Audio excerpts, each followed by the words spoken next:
Saudara, kita lanjutkan lagi membahas tentang apa yang saudara you kerjakan dengan Tai Chi itu. Ya. Nah, kita mencoba mengambil latar belakang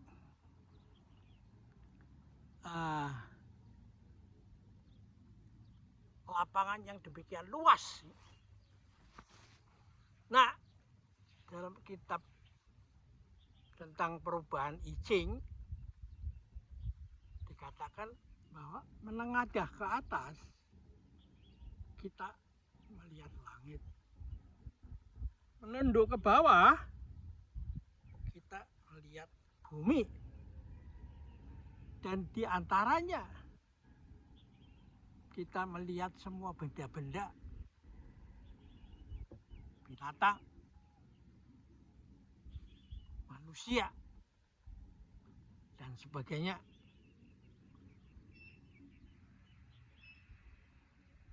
Tapi mereka semua tidak diam, tapi menari. Langit maha mengayomi tanpa pilih kasih itu. Ketika bumi kekeringan, dia menurunkan hujan itu, supaya ada kehidupan toh. Nah, ketika dia kehabisan air, giliran bumi mengirim uap air. Karena dipanasi oleh matahari toh. Lalu dia berubah menjadi awan, dan giliran angin meniupnya ke tempat yang lebih tinggi. Semakin panas semakin tinggi tuh uapnya, awannya itu. Dan pada ketinggian tertentu dia nggak menghilang tapi jatuh kembali di pegunungan menjadi hujan itu. Airnya mengalir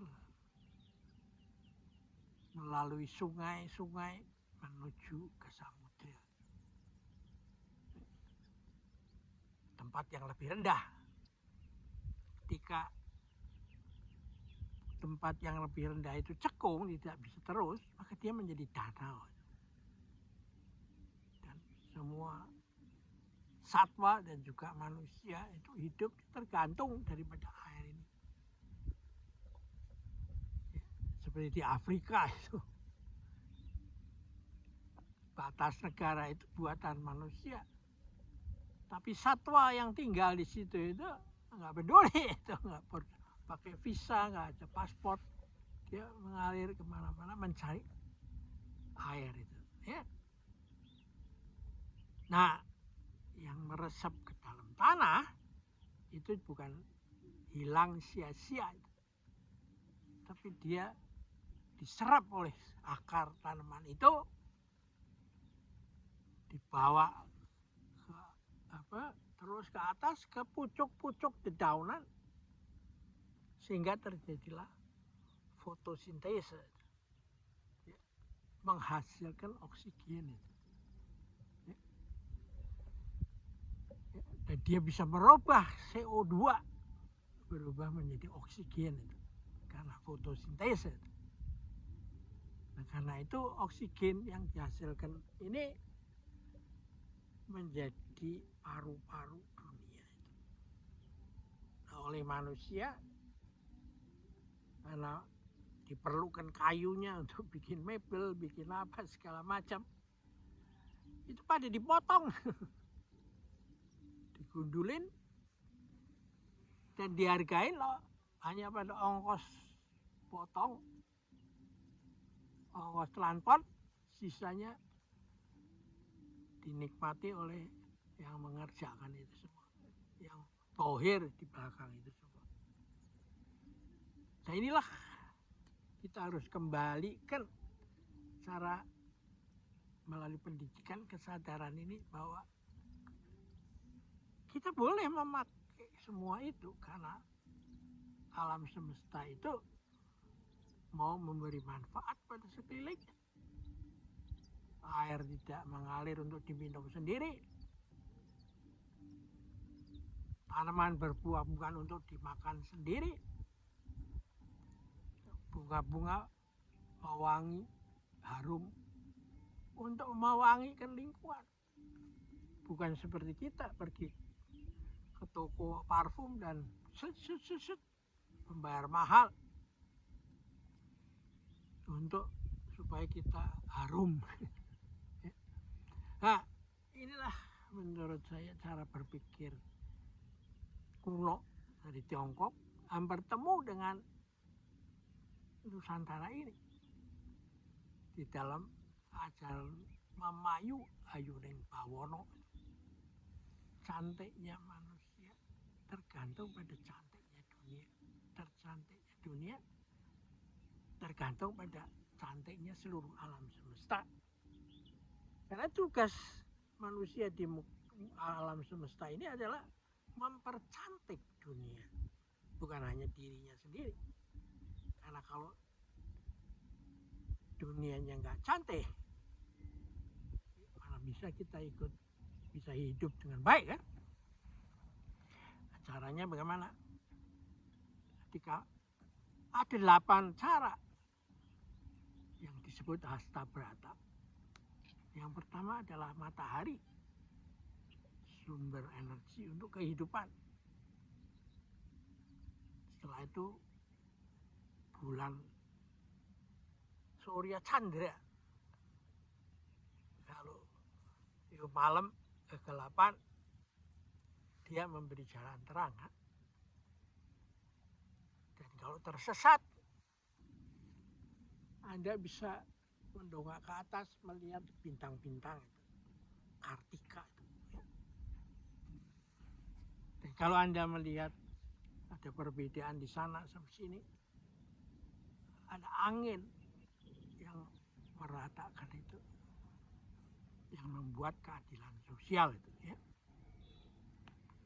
Nah, ketika Anda melihat mendung, cemas ini apa mendung ya? Apa kok? Tapi setelah mendung, turun hujan, dan kehidupan menjadi segar. Nah, inilah yang memberi inspirasi pada Ibu Kartini dengan bukunya Habis Gelap Terbitlah Terang itu ya. Jadi Surya, Chandra, Kartika, angin,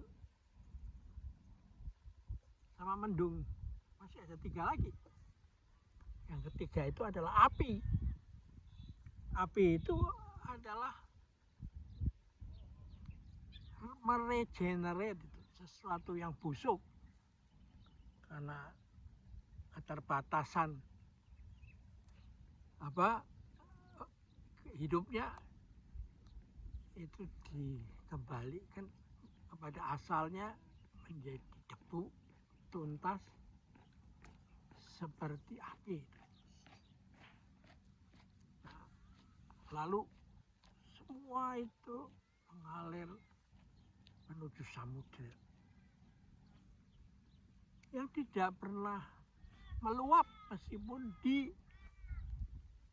dibanjirin tiap hari dari mana-mana, dan dia tidak pernah kering ketika terjadi musim kering. Itu kita pernah membaca slide yang ditulis oleh Chuang-Tzu, banjir di musim gugur kan? Nah, kita melihat lalu bumi sumber kehidupan. Anda boleh bakar, Anda boleh traktor, Anda boleh sakiti dengan dicangkul, diinjak-injak. Tapi setelah berapa lama muncul lagi rumput, tanaman baru. Jadi inilah yang menyebabkan hidup ini adalah terus berubah, tidak pernah berhenti, terus bergerak. Karena itu latihan Tai Chi yang dianjurkan adalah pada saat matahari terbit di pagi hari, ya. Pada saat pagi hari burung berkicau, ayam berkokok, ayam jago berkokok. Dan Anda melihat bagaimana air itu mengalir dari gunung ke tempat yang terendah, bukan yang tertinggi. Seperti yang diharapkan orang melalui pemilihan umum mencapai tempat yang tertinggi. Dan karena tempat tertinggi itu hanya ada satu, maka terjadilah berkelahi melalui podcast itu. Jadi orang-orang ini semua tidak tahu apa yang disebut dalam bahasa Nusantara, di Jawa ini disebut sangkan paraning dumadi itu. Dari mana asalnya dan kemana tujuan hidupnya. Sangkan sokongan di paran kemana. Dan lalu harus setelah itu tahu orang itu bisa melakukan jalan yang benar. Bukan seperti sekarang itu berlomba-lomba menjadi orang nomor 1 di majalah terkenal, urutan orang terkaya. Akhirnya dia hanya mengejar fata morgana. Mengapa tidak sebaiknya mengikuti jalan alam itu? Seperti Hasta Brata itu. Kaya itu bukan nomor 1 di majalah yang mencatat orang-orang terkaya di dunia.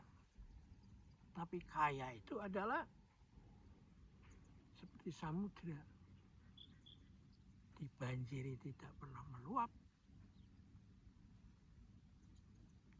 disedot tidak pernah mengering, dan selalu memberi. Imannya pada in giving you will receive. Dengan memberi kamu menerima. Kitab Tao Te Ching mengatakan memberi. Nah, ketika Anda pulang ke rumah Anda, lihat gudang Anda dibuka, loh, kok gudang saya tambah penuh. Jadi Tai Chi bukan satu membuat Anda menjadi materialistis. Tidak terlalu apa yang seperti agnostik itu, pemikiran orang-orang agnostik itu. Tapi dia mempunyai kepercayaan tentang adanya paradoks itu. Dia bekerja dengan prinsip seperti setangkap. Ketika sukses memikirkan bahaya, maka bahaya tidak akan datang. Ketika di atas menjenguk yang di bawah, maka akan selalu harmoni. Ya, oke, kita akhiri dulu pembicaraan kita kali ini dan sampai jumpa lagi.